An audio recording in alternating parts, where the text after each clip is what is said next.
Hello everyone, welcome to my mini blog and what I it in a day. সকালটা শুরু করেছিলাম চা আর biscuit দিয়ে, লিকার চা করেছিলাম। তারপর বানিয়েছিলাম ব্রেকফাস্টে বানিয়েছিলাম চিড়ের পোলাওয়ের মধ্যে কারি পাতা, বাদাম, কাজু বাদাম, আলু এসব দিয়ে করেছিলাম। খুবই হেলদি ব্রেকফাস্ট।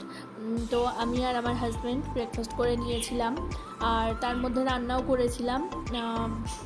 হাজব্যান্ড অফিসে চলে যাওয়ার পর লাঞ্চ নিয়ে অফিসে যায় যেহেতু, তো কাজ বাজ সেরে লাঞ্চ সেরে নিয়েছিলাম। লাঞ্চে ছিল ভাত, ডাল, উচ্ছে আলু ভাজা, মিক্স ভেজের তরকারি, মিক্স ভেজটা আগের দিনের ছিল, আর ছিল চিংড়ি মাছ দিয়ে তরকারি একটা। তো লাঞ্চটা খুব হেভি হয়ে গেছিলো। অনেকটা ভাত অল্প করেই নিয়েছিলাম, কিন্তু তরকারি অনেকটা বেশি ছিল।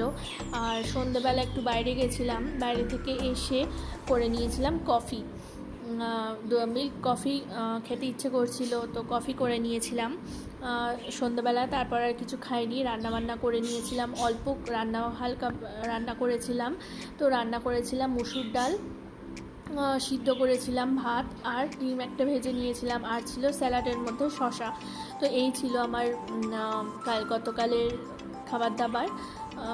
আর খাওয়া দাওয়া করার পরে একটু মিষ্টি খেতে ইচ্ছে করছিল, তো খেয়েছিলাম 2টো গোলাপ জামুন, কিন্তু মিষ্টিটা এই 2টো গোলাপ জামুন না অতিরিক্ত মিষ্টি ছিল, তো খুব একটা ভালো লাগেনি।